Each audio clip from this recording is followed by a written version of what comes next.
When someone visits an Amazon warehouse for the first time, they're always amazed at its scale. It's rows upon rows of shelves stacked high with millions of products ready to be picked, packed, and shipped.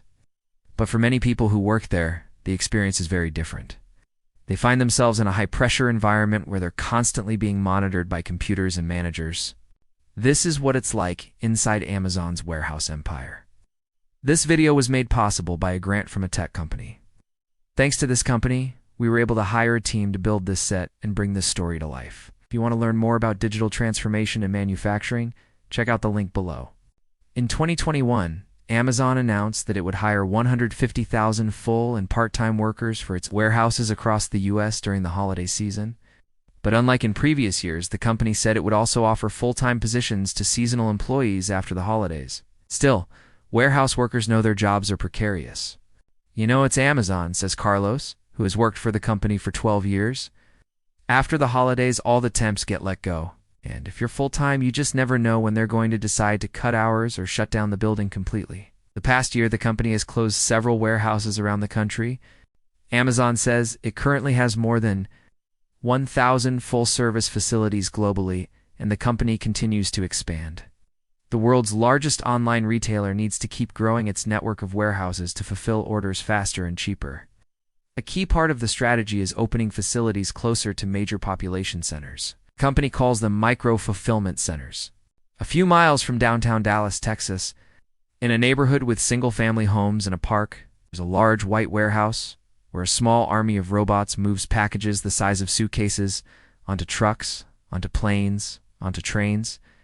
It's the newest kind of Amazon facility, and it's changing how the company manages its supply chain. The Dallas site opened in 2021.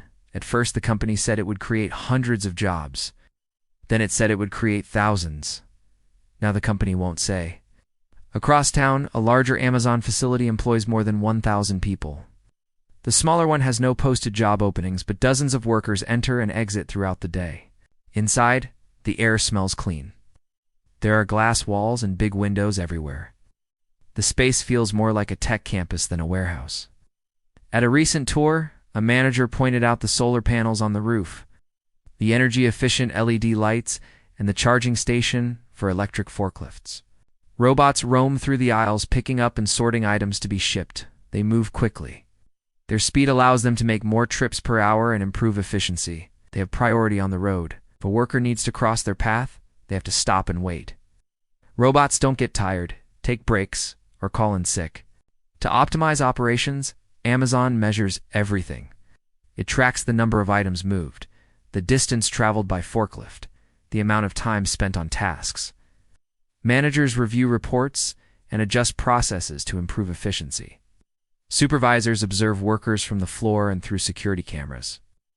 Some employees are assigned to monitor screens tracking safety metrics in real time. On some shifts, there are so few workers that everyone knows each other's name. On busier days, there can be more than 100 people in the building. Most workers are paid by the hour. Others are paid based on how much they pick, pack, or sort. Depending on their roles, they can earn $18, $20, or $23 an hour. All are eligible for health insurance and other benefits. Amazon provides safety training and equipment such as ergonomic push carts, gloves, tape, and labels. Still, many workers get hurt on the job. Some suffer repetitive stress injuries. Some fall from ladders. Others are hit by falling objects or moving vehicles. According to a tally by The Guardian, since 2019, at least 36 warehouse workers have died across the U.S. One employee in Florida was crushed to death by a malfunctioning robot. Another fell into a meat grinder in New York. At least 17 people have died in accidents at Amazon facilities since 2016. At the Dallas facility, an employee recently died after being hit by a tractor. The company has reported 17 workplace fatalities nationwide since 2019. When asked about safety protocols at the facility, an Amazon spokesperson wrote in an email, "We have created a safe and positive work environment where associates know they can come to work every day without fear of retaliation and feel empowered to raise any safety concerns." Like most warehouses, the facility runs around the clock. Workers come and go. Some drive in luxury cars. Others arrive in beat-up pickup trucks. The property has rows of parking spaces for cars and vans, but only a handful of spots for RVs and trailers. While the surrounding area has changed a lot over the past decade, the neighborhood hasn't been entirely gentrified. Inside, workers use hand scanners to track their movements. A computer tells them where to go next. They pick up items, scan them, and put them in plastic totes. The totes are loaded onto conveyor belts.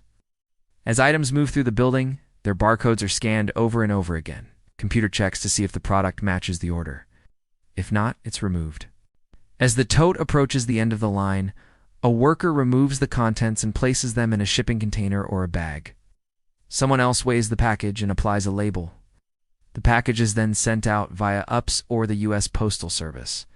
If the order is too large for a standard bag or box, it gets sent directly from the tote. Items are typically only scanned twice, but sometimes they're scanned 4 times. Workers can be fired for removing or sticking a barcode on the wrong item. It's not unusual for 2 workers to scan the same product within seconds of each other. Depending on the speed of the line, workers might have as little as 45 seconds to complete each step. To increase productivity, some workers develop strategies to make their movements faster. Some move their feet forward and backward while they work. Others dance to stay in place. Some stomp their feet to keep them in the right spot. Workers describe it as stomping out a rhythm. Some workers say the constant scanning makes it feel like they're working on an assembly line in a factory, even though the space doesn't look like a traditional factory. The open layout is designed to maximize efficiency and speed. Unlike in a typical warehouse where goods are stored in bulk, Amazon keeps its inventory in smaller batches close to the areas where people pack and ship the goods. That way, workers spend less time walking and waiting, and more time packing. Amazon's technology helps increase efficiency, but it also makes the work less satisfying. In the past, workers could stack items on shelves. Today, they often don't have enough room. Instead, they're trained to arrange boxes in pyramids to conserve space. Workers have developed their own systems to stack items and place them in totes. Over time, they've learned the best way to arrange the boxes so they don't collapse. Each movement becomes habitual. Work takes on a hypnotic quality.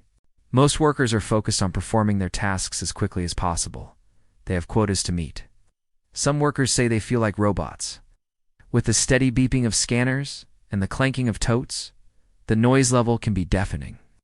Workers wear headsets and use microphones to communicate. They talk about how sore their feet are and the injuries they've seen. They discuss how many items they've packed and the pace of the line. Some workers listen to music. Managers say the facility is well ventilated and comfortable.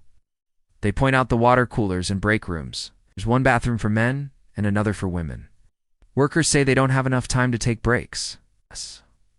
During slower periods, they have more time to catch their breath. When the lines are moving fast, workers may not stop for an hour or longer. Sometimes the only way to take a break is to quit. It's hard to talk about conditions at Amazon because the company actively tries to prevent leaks. Workers sign confidentiality agreements. Some are afraid to speak out because they fear losing their jobs. Some are undocumented and worried they'll be reported to immigration authorities.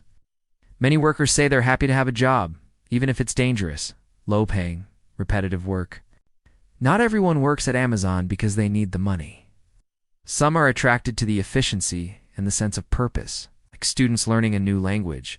Some are excited to memorize the codes and learn the routes. Some workers say they enjoy being part of a machine. They like knowing their jobs help keep prices low and delivery times fast. They believe in the Amazon mission. Today, the company faces pressure from investors, customers, and regulators. After years of reporting losses, Amazon finally turned a profit in 2021. Its net income was $33 billion. In the coming years, the company will face more competition from established retailers and new entrants. Amazon operates in one of the most competitive industries in the world, relies on data and technology to fend off competitors and stay ahead. To maintain its lead, Amazon needs to keep building new warehouses, hiring new workers, and implementing new technologies. Its empire depends on speed and scale. Thanks for watching this episode. If you want to learn more about digital transformation in manufacturing, check out the link below.